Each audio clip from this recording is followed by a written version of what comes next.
Welcome to Wizard.com. I am Maths teacher Neeta and this is our question.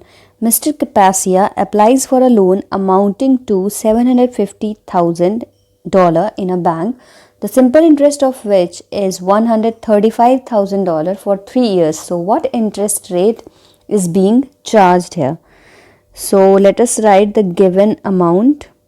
The amount, let's say A, is given as $750,000 and also the simple interest is given as $135,000 and the time T is given as 3 years. Now we know that the amount is equal to the principal plus the interest calculated at that principal amount. Therefore, from here we can get principal value as amount minus the interest. So let us subtract this $750,000 and $135,000. So in this way we'll get principal value as $615,000. Also we know that the simple interest formula is given as principal multiplied by rate of interest multiplied by time.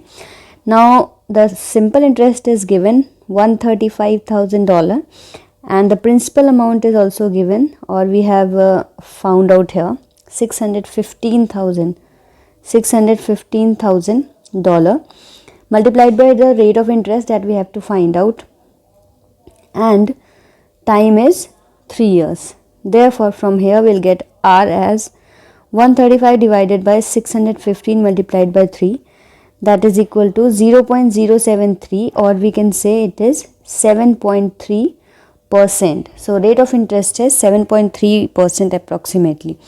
Now we can say that the rate approximately is equal to, if we approx it, then it will equal to 7%.